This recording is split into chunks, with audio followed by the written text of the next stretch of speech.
Com essa turma, não tem conversa, viu, Dri? Com essa turma bolsonarista, a gente não tem conversa, tem que ir para cima desse pessoal. Sem tréguas, eles estão na defensiva. Deputado federal Lindbergh Farias, prazer imenso em tê-lo aqui de novo. Eu queria começar pelo seguinte: os áudios de ontem. Os áudios de ontem, para mim, assim, completam um pouco o quebra-cabeça. Começa a ficar...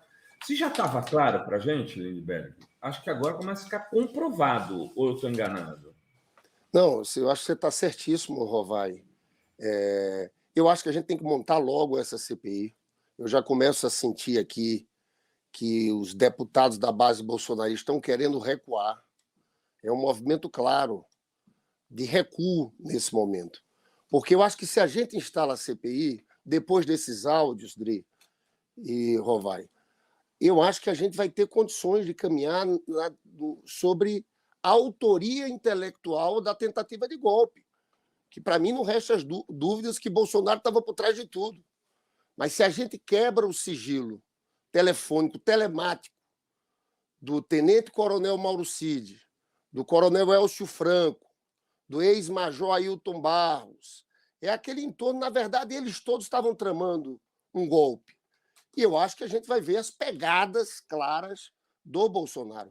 Eu acho que o eixo da CPI tem que ir em cima dos financiadores dos atos, mas também dessa autoria intelectual.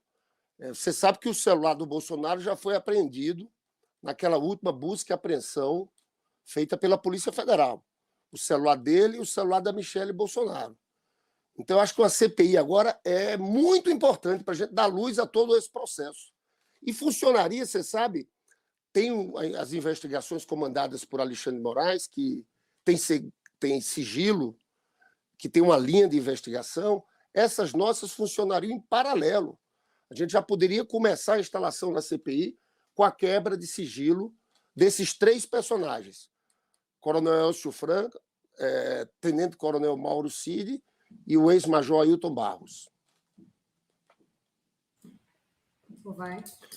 Não, então, aí tenho lido notícias aí, informações de que o governo está querendo também aproveitar esse momento para recuar na CPI, Lindbergh. Conhecendo você, eu acho que você não concorda com essa estratégia, né? Não, eu acho que é um erro total. Nós não podemos fazer isso, tá? A gente acabou, no momento, naquele momento inicial, ao não optar pela CPI, dando discurso para essa turma bolsonarista, como a gente tivesse algo a esconder. Agora, pessoal, está tudo ficando muito claro. São novos fatos que envolvem diretamente os principais assessores de Bolsonaro com a trama golpista. Não dá para ficar recuado numa situação como essa. A gente interessa a CPI a gente. Nós vamos ter uma maioria sólida de 32 membros, nós vamos ter entre 20 e 22 membros nessa CPI. Foram eles, a gente sabe, foram eles que fizeram tudo aquilo, tem uns atos preparatórios. Então, veja, eu acho que é um equívoco. Eu até agora não fui informado dessa posição. Custo acreditar, porque seria uma situação de defensiva política, quando, no momento, nós temos que ir para a ofensiva política em cima do Bolsonaro. A disputa, por mais que tenha acabado as eleições e nós vencemos, nós sabemos que o bolsonarismo tem força. Eles estão aí. A disputa somos nós de um lado e eles. E nesse aspecto da tentativa de golpe, eu acho que o nome dessa CPI tem que ser a CPMI do golpe. A gente tem que martelar esse nome. E tem que ir para cima. Não há como eles vencerem, criarem algum tipo de... Não, a gente vai pegar. O caminho já está bem traçado. A gente vai pegar todo o entorno do Bolsonaro participando dessa trama. Seria um erro nosso. Agora, o que estão dizendo aqui que o governo queria aprovar antes o arcabouço fiscal. Por isso Que é outro tema, né? Que eu quero saber se o Lindbergh está tão ansioso assim para aprovar esse arcabouço. Ai, gente, vocês conhecem, já sabem as minhas preocupações. Eu acho que o centro para nós, nesse momento, é colocar a economia para crescer e gerar empregos, né? E nós temos uma armadilha. O Lula pega a presidência da República, uma armadilha em curso, né? Um Banco Central autônomo, e a gente viu o seguinte: a economia no ano passado cresceu 2,9%, mas foi 1,3% no primeiro trimestre, 0,9% no segundo trimestre, 0,3% no terceiro, e no quarto, menos 0,2%, ou seja, a economia caindo. Taxa de juros lá em cima.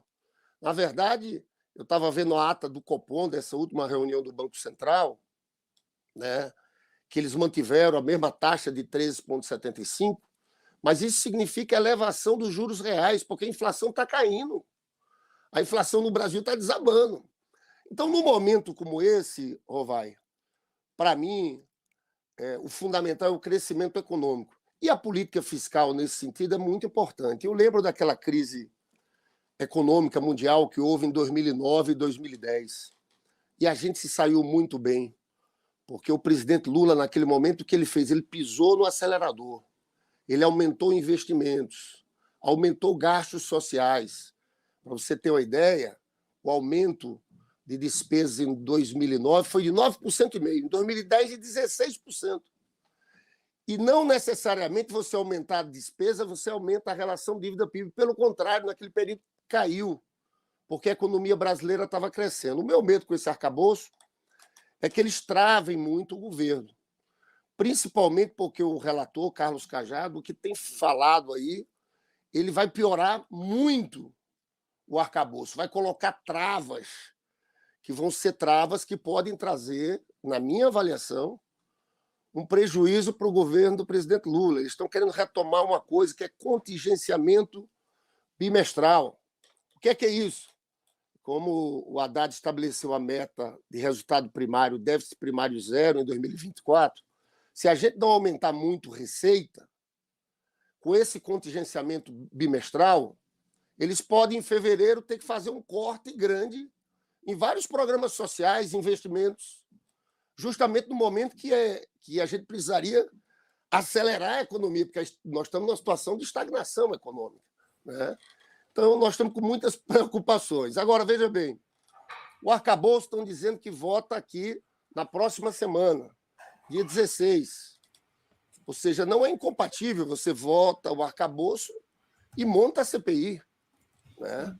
Monta a CPI no dia 17, ou na quarta-feira, ou na quinta-feira, dia 18, instala, elege o presidente, o relator, e começam os trabalhos. Eu vou defender isso. Eu acho qualquer proposta de recuo um erro total, porque com essa turma não tem conversa, viu, Dri?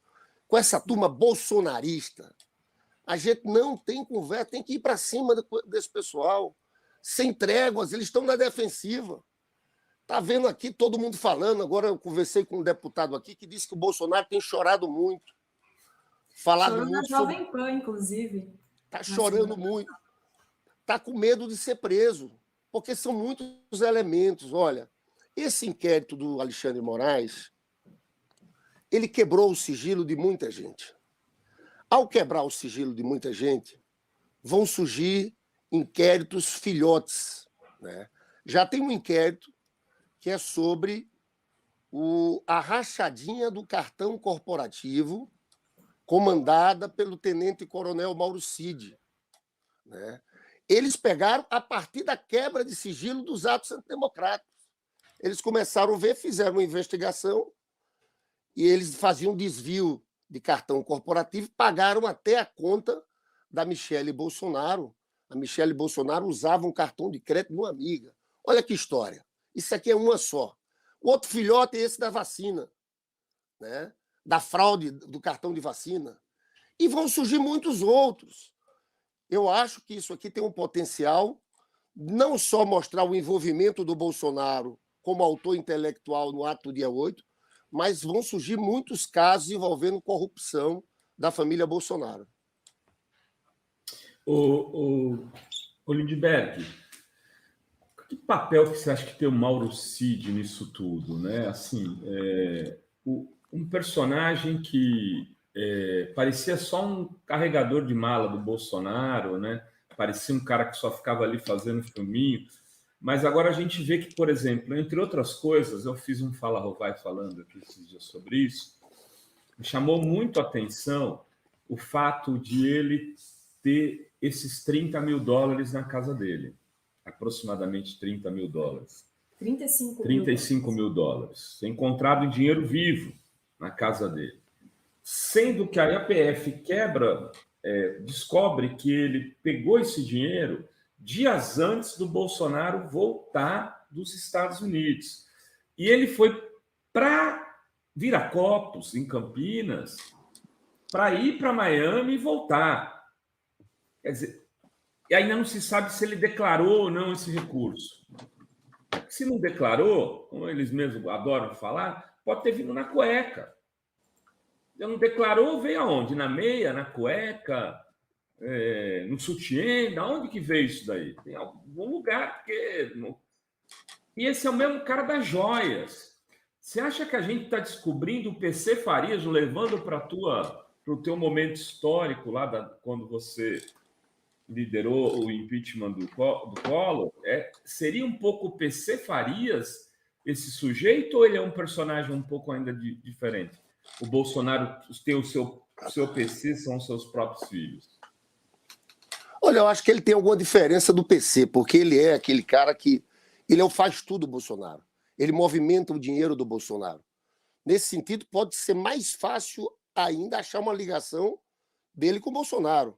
Porque estava muito claro ali, que, veja bem, teve uma reportagem de um jornalista chamado Rodrigo Rangel, aqui no Metrópolis, que é uma reportagem que vale a pena ser lida, que fala dessa rachadinha do cartão corporativo. Era uma rachadinha de vários cartões diferentes, inclusive de militares que não estavam no Palácio do Planalto. Ele se apropriava dessa quantia e pagava as contas de toda a família. É isso que eu falei, pagava a conta da Michele Bolsonaro, né, com cartão de crédito de uma amiga. Então, ele era o cara que atendia o telefone do Bolsonaro. Ele falava um pouco o Bolsonaro. Ele esteve presente também no caso das joias. O ofício para retirar lá de Guarulhos as joias lá na Receita foi assinado por ele. Ele estava no telefone com aquele oficial que tentou botar ele, o tenente-coronel Cid, para falar com o representante ali da Receita, que não aceitou. Mas ele também é um elemento de ligação com agentes da extrema-direita, né? Isso aqui já tem uma linha de investigação no inquérito dos atos antidemocráticos sobre isso.